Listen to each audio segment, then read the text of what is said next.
What is going on, guys? Welcome back to Make It Make Sense on Room 113. Happy New Year to everyone. Happy New Year. We hope you had a good New Year and a decent Christmas. Do you know what I mean? Yes. Yeah. So we're back with another review. Today we're reviewing Abbott Elementary. David, what is Abbott Elementary about? Abbott Elementary is about teachers in the school being funny. That is exactly what it is. That's exactly what it is.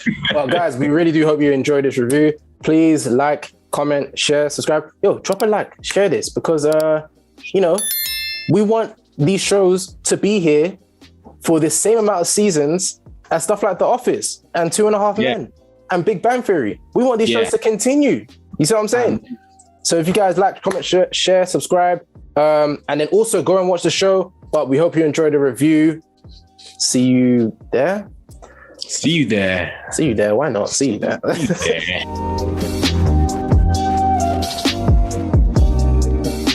So, my brother Phil, Abbott Elementary, our new favorite sitcom, yes or no? Do other sitcoms exist? I've never seen a sitcom. What is a sitcom? I think Quinta invented sitcom. Yeah, I think she invented the whole thing. Like, I've never laughed before I watched Abbott Elementary. What is a laugh? I didn't know. It's like a new language. I suddenly started speaking. It's not, you know, when you like just start speaking in tongues and you don't know why or how, but it's just the energy. Is that's too far in it? It's too far. Speaking in tongues thing with laughter. That's blasphemy, Mr. Kyle. But what we mean is Abbott Elementary is flipping sick. Now, the funny thing about Abbott Elementary is it was the trailer, bro. We saw the trailer and we were like, this is us. This is a bit of us. Yeah. The trailer was enough, to gas us for this show. So much so that we've seen episodes multiple times and there's only 2 of them so far. Dude, like, the pilot comes out like late December. Was it late December? Yeah, late December. Watched that like twice and I'm just like, oh my days. Yeah. I actually don't think I've ever seen a first episode that funny for a sitcom ever. Second episode comes out earlier this week. They up the level. How did they up the level, bruv? It's so good, man. But let's try get into it. There's a bit more specific. So what's it about, Phil? Let's summarize it for our people so that they get an essence of what we're talking about. So the synopsis on IMDb is it follows a group of teachers brought together in one of the worst public schools in the country simply because they love teaching. So you got the obstacle and you got the passion and the drive and the journey of these teachers. They're here because they love it. And that's just something that you really want to see in a workplace comedy. Workplace comedies are like, it's kind of safe to say that they are their own genre. When you think about it. 100%. They're their own genre. And I think where some workplace comedies lack is the fact that the main characters you don't get the sense that they love being where they are. You just get the sense that they're bearing it. Like Superstore, love Superstore. But you don't get the sense that Amy loves where she is. And I don't think that's she's not meant to love it. She's just here to bear it. Which means it's kind of hard for you to like really enjoy the journey. So you start to like cling on to the other characters. Whereas here it's like, regardless of how these teachers see teaching, whether they want to try hard, whether they don't want to try hard, whether they don't want to burn themselves out, or they're passionate, or they don't seem passionate, you know that they all love teaching. And that's just something that I think is sick. And you really get that sense from the beginning. And I love it. I love it. We love it. Okay, we're gonna listen. Okay, but just on that point, definitely, because I was imagining obviously The Office, Parks and Rec, which we're gonna get into, the similarities there. But even in those shows, like you had the characters in The Office that didn't love the job, obviously, but then Michael Scott loved it, loved everyone, just wanted to laugh, and that energy that he brings to it makes you engaged. And the same with obviously Leslie Knope in Parks and Rec. But brethren, so we know what the show's about. We know what's flipping amazing. Brother, we're gonna get into why is it so funny, Phil? Why does it have the audacity to be as funny as it is? Because I'm gonna be honest, brethren.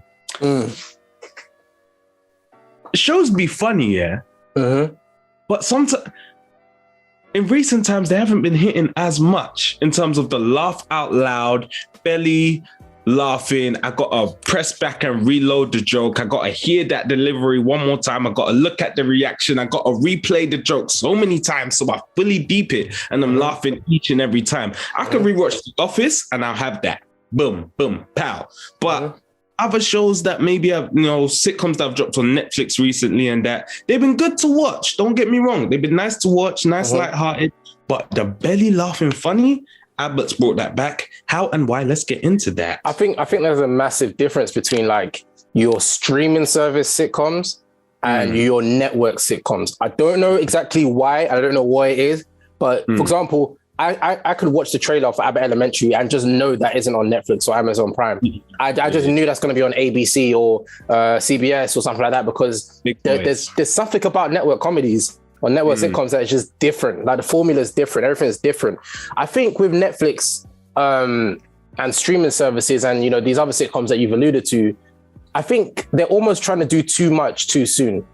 It almost feels like we need to keep people's attention here right now. So we're going to talk about everything under the sun and make sure that, everyone's attention is here so they can just continue watching. Whereas Abbott Elementary is like, I think there's a level of purity in the story. And it's like, they're telling this specific story. They're not trying to do too much. Like they're just telling the specific story and you just get a sense of like, again, purity and like these characters love what they're doing. And I don't know. I think a massive element of it is the fact that if Abbott Elementary didn't exist, we probably would have come up with that idea eventually. You know what I'm saying? Bro. I feel like it almost speaks to our inner man where we're just like, sometimes you come across a show or a movie and it's like, that's me. That's what I would have come up with. And I think that's a massive part of it. What about you? Nah, I fully agree, and I feel like they're just not afraid to go in with it. They just don't like. Let's get into the actors and their performances. Yeah, first of all, we know that Quinta been that one. She been that one. I'll say we watched a Black Lady sketch show. Some people had some thoughts about it, which we're not going to get into. But what we are going to get into is some of the best. Was that me? I'm not saying you. I'm just saying in general. I've heard some things that weren't, but it's okay. Could you say one thing? Could you say one thing? If it's related to Quinta, could you say one thing? If it was relating to Quinta? Yeah, as in about the Black Lady sketch show. Oh, I was just going to say that she was amazing in it. That's what I was. As in one thing that you've heard. Oh, one thing that I've heard. If it's not related to Quinta, then don't.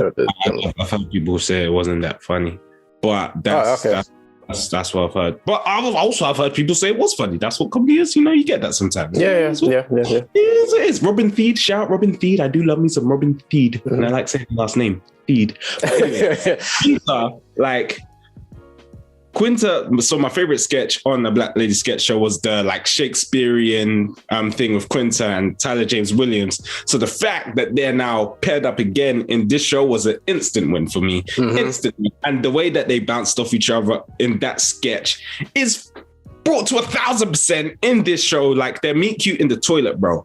They're meet cute in the toilet. That was so funny. That was so Stranger Danger.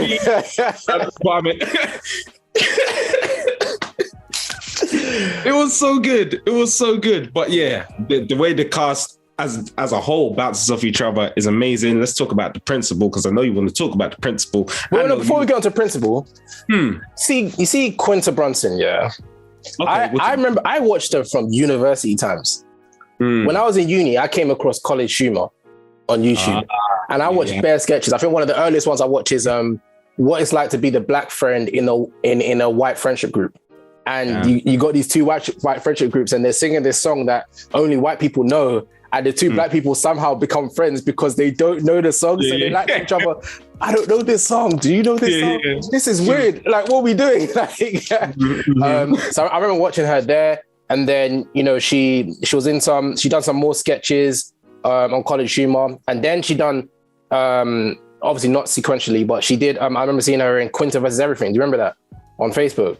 The Facebook one, yeah, I remember. She had a Facebook web series, Quinta vs. Everything. I loved her in that. So I've been following her journey for like maybe over 6-7 years or so. And I'm just like, bro, to see her in this right now, fantastic, amazing. And what's funny is that listening to the Hollywood Reporter podcast that I sent you, she mentions that she wasn't actually written to be. Her vision wasn't for her to be the main character of the show. Oh, really? The main character was actually meant to be Barbara, who is the older, more experienced and seasoned black teacher, who is meant to be reminiscent of her mother in real life, because Quinta's mother is now retired. She was a teacher, but she wasn't written to be the main character. She was just meant to be one of the extra characters, but then Warner Brothers was like, "Are you kidding me? The reason why you have this opportunity is because you're starring it." It's just like, all right, cool. So that's just a testament to like your idea could look at one way at the beginning. By the time it gets to broadcast, it can look a completely different way. Yeah, transform. I remember you said in that interview, she also said it was pitched as animated at first as well. Yeah, it was. So she was on a pilot for an unsuccessful pilot of, I can't remember what the show was called.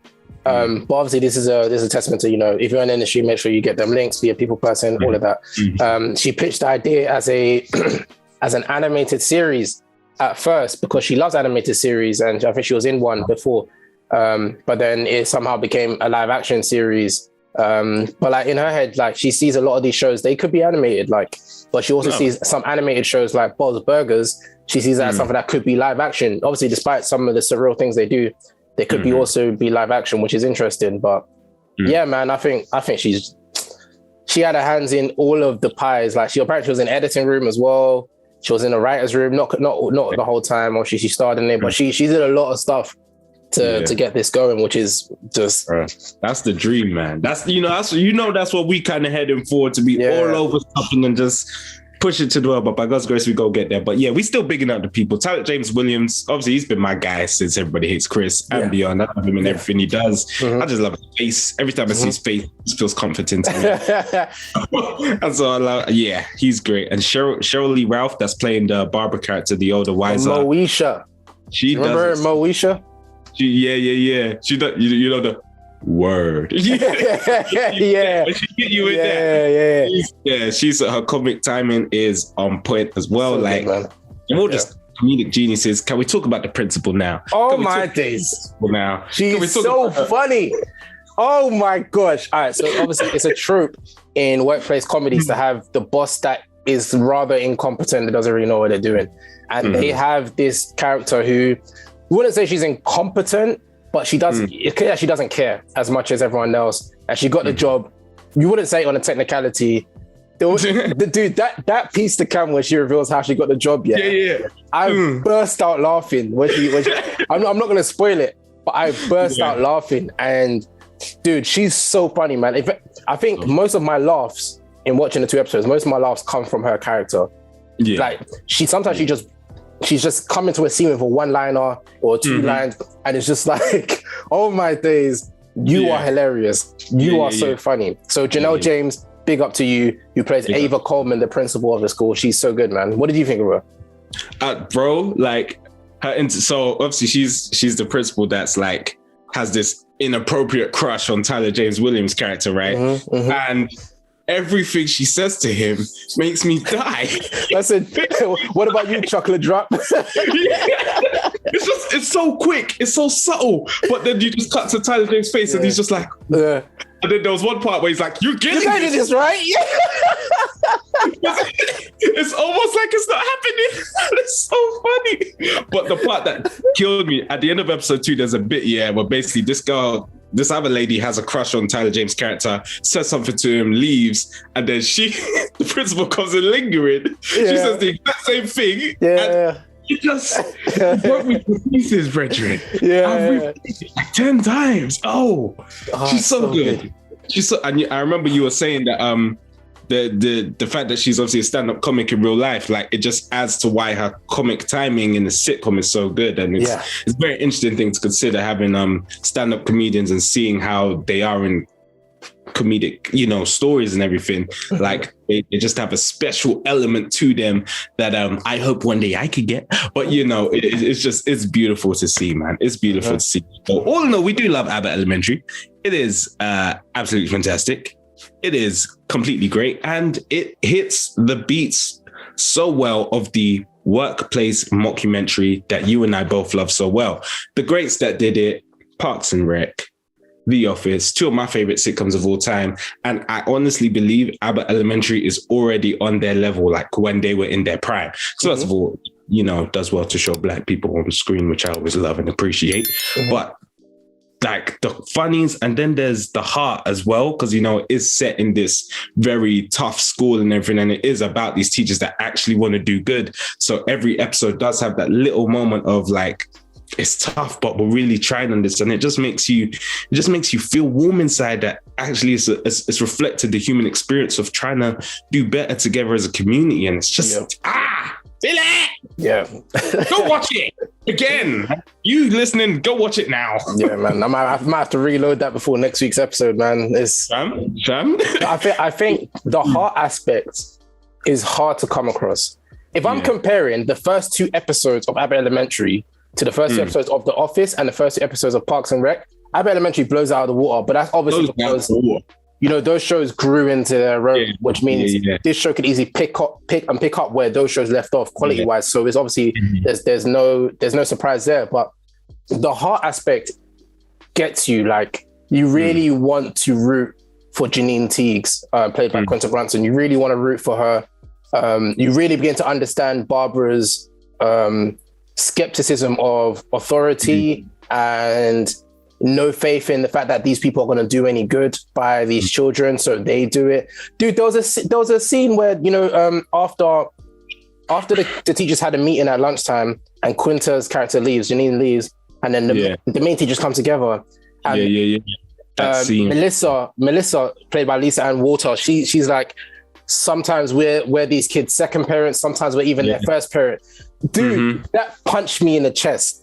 Because we be in the chest, man. And the thing is, I think it's because I won't say I've been there. I don't think I've ever had a teacher feel like they're my parent, but I've always looked up to male figures and authorities simply because of the relationship I had with my dad, which was almost non-existent.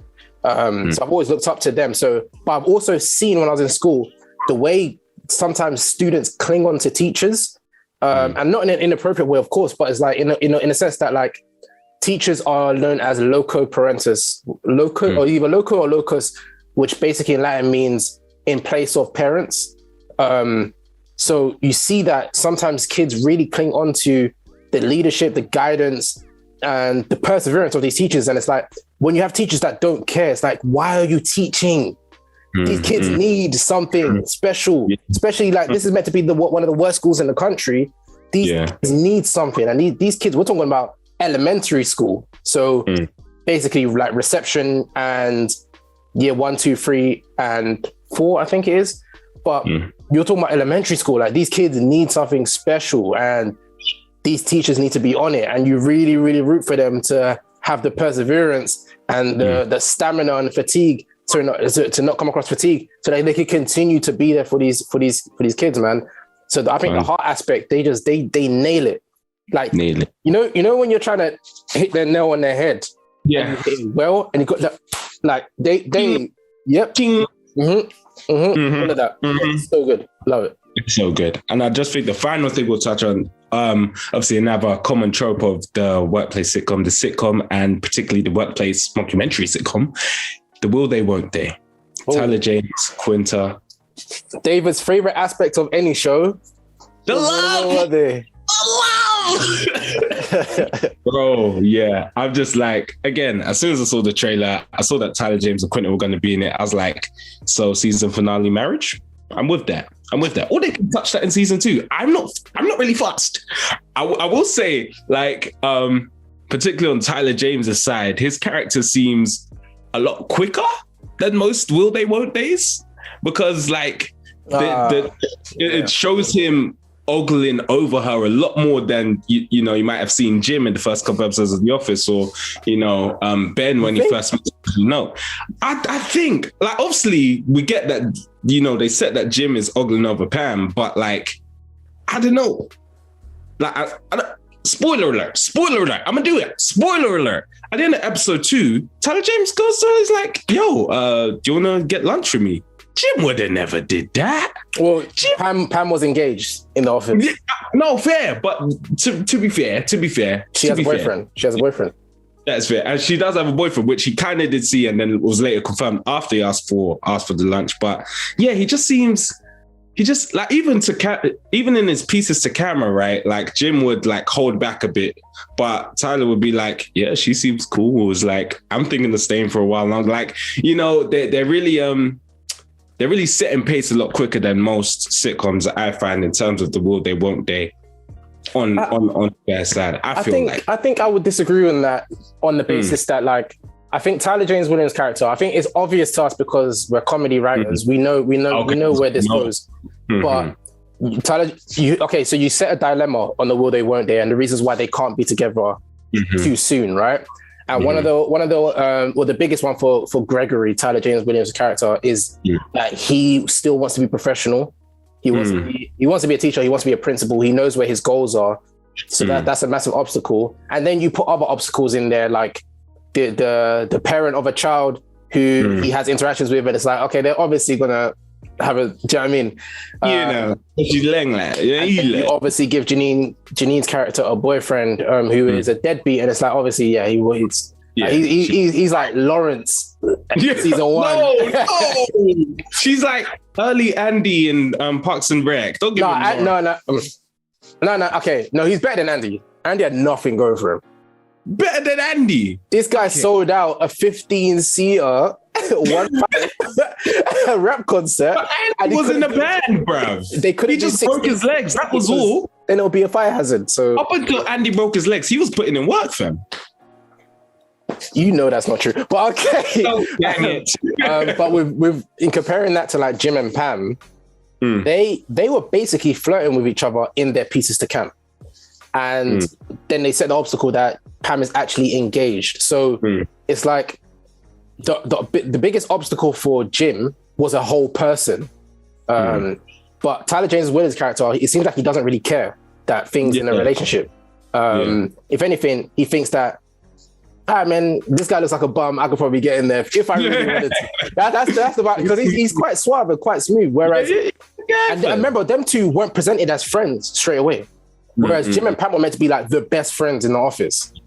Yeah. So I think Jim and Pam, their will they won't do was presented a lot quicker than Janine and Gregory. But I see where you're coming from in the sense that, like, yeah, I see where you're coming from, but I do think that's just because, we as comedy writers, we know and we root for it. Like, dude, you just came off the back of watching Love Life season 2. Like, you're rooting for this, which means you may be seeing what you want to see. For me, a part 2, bro. What do you mean, bro? It's time. Like, if they don't get married in episode 3, you're gonna be pissed. So I'm disappointed. Like, we go for lunch. I propose we're good. No more episodes needed. That's crazy. But yeah, it's a dope show. We love it. Everyone go watch it, man. Yeah. There's so much, because there's only 2 episodes yet. There's so much we can say about this show. But my biggest thing is just watch it and enjoy it, man. It's something special. In the podcast, she spoke about how I think the question that was posed to her was that, why do you think that there hasn't been a story? I wouldn't even say this is a black show, but black people are the main, like, they're at the forefront. So I think this is more about like inner city class systems where you'll probably find more black teachers in that space. But if you want to say it's a black show, I'm not going to disagree with you. But the guy was like, why do you think a black story hasn't been at the forefront of like a mockumentary series? Like, and she kind of just respectfully said, and I think I really rate her answer, that the Office's creators, what's his name again? Damn. What is his name? It's Googleable. But I know them as well. Please don't. Greg James. David Brent. He played in the UK Office. What's his name? Oh, Ricky Gervais. So Ricky Gervais obviously tells the story that he wants to tell, right? The creative parts of the rest tell the story they want to tell. Everyone just tells the stories that they want to tell. It just so happens that Quinta wants to tell a story that's close to her. So I never even got the impression that she's setting out to tell a black story. I got the impression that she's setting out to tell a story that's close to her that involves black people. You see what I'm saying? So I think that was an interesting aspect. The fact that, like, she respectfully says that also that people have probably tried to do mockumentaries around black people, and it probably never picked up, or like because it's a very arduous process to get an idea from pitching it to actually having a broadcast show, like shooting a whole season. It's a long process, which means some people probably didn't make it, but I'm of the mindset that like I don't care how long it took, man. If I'm here sat watching it, I'm glad I'm watching it right now. Do you know what I mean? Same. But then also, like, you know, on this side of the pond, we had Hood Dog. We had Hood Dog by the great Kayode Ewumi. So I don't feel like we kind of I don't know about you. I never felt like that was a whole missing a black documentary. Yeah. I never felt that. I mean, because we grew up on, you know, Smokey Barber's fam. That was a black documentary, and that did bit fam. Jazzy and them. ABBOTT, what? David View? Smokey Barber's, oh my days. Hamza, all of that. That was so good, man. And when you deep it actually was a mockumentary. It had pieces to cam, it had all of that. Everything. How did you feel about the aspect of revealing that there is a camera crew here and why they're here? So, you know, like The Office took almost 8 seasons for us to say, oh, there actually was a documentary crew actually filming them on purpose. The Modern Family never actually said it. Parks and Rec never addressed it. Something like Superstore, as a workplace comedy, it didn't have piece of cam, so you won't even put that in a mockumentary. But they've just said it from the start. Ava, the principal, got a documentary crew to come in to create publicity about the school. What do you think about them revealing that there is a camera crew here in the pilot and why they're here? Do you think it was like too soon or? No, I honestly, maybe I'm remembering this wrong, but I'm pretty sure in the pilot of The Office, Michael did something to quickly establish the fact that there was a camera crew coming, but I definitely don't remember something like that in Parks and Rec. So maybe my memory's hazy. But to your question for this show specifically, I can shed a bit of light on The Office one. They did you did know there was a camera crew, you know the early episodes with Pam suspicious that Dwight and Angela are in a relationship. Yeah. And she actually spoke to the camera and the camera point. Like you knew there was a camera crew there, but it took like 8 seasons to say that, oh, there's a documentary crew who has been filming us. Yeah. No, I hear you. But yeah, sorry, you were saying. But no, I honestly really appreciated the explanation because I think it made perfect sense. It honestly made perfect sense. And like, it did well to establish the principal character as well as this very conceited fake person, and it just adds to why she's so funny as well. Like later in the episode of the reveal of the sign behind and everything. This is all she does, right? So I think it was really good. But how about you? It did take me by surprise. It did kind of felt when I first saw it, so this is my first time watching the pilot. When I first saw it, it felt like they were ticking a box, being like, just in case there was any misconceptions, this is what this show is. Which I'm not mad at, but I felt like, I don't know, maybe we could have spent more time on some other matters. But they covered it in like the space of maybe 3 or 4 lines. Then Melissa's character actually looks at the camera and all that stuff. And then obviously in the second episode, there was a piece to cam, but it was different than the other ones. I don't even remember, where Janine is actually walking and the camera's tracking her as she's walking through the halls and she's talking about something. And then looks and then the scene continues. I don't know. I think, again, I think it did come a bit premature, maybe because I expected them for that to be a slow burn. Maybe like this whole time, the only reason why the camera crew was here is because Ava brought them here. But then the choice to do it, like you said, really complimented Ava's intentions and her motivations as a character, which is superb in my opinion. But again, there's so much we could say about it. Yo, real quick, can we shout out the Can we shout out the janitor, please? The janitor character. Oh my goodness gracious. He's so funny. So funny. Yes. Man said the teachers are all together. Who's teaching your class?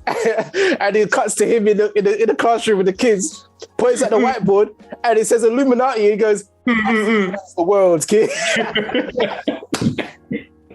He's so good. I've never seen him in anything before as well, but he doesn't look good to me either, to be honest. But maybe in one film. where he was another janitor. I don't know. Nah, he's funny. I'm waiting to see more crazy. You always need that character that's just gonna do something unpredictably crazy as all the rest of the madness is going on. Like, yeah, he's like Creed. Yeah, he's the Creed. Like I was gonna say, yeah. He's the Creed. We love a Creed, man. Oh man, come. Hey, listen. Go watch Abbott Elementary. We've been raving about it for a minute now. So if you ain't got the gig is go watch it. We're signing out. I have been David Dejayi, and that has been Have a Nice. I've been Phil, the filmmaker. Yeah. And we just filled you in about Abbott Elementary. Ooh, we got the feeling that wasn't needed. You did enough. Yeah. You did enough. Yeah, sometimes, you just... I'm just gonna bye, guys. Yeah, I'm just gonna bye.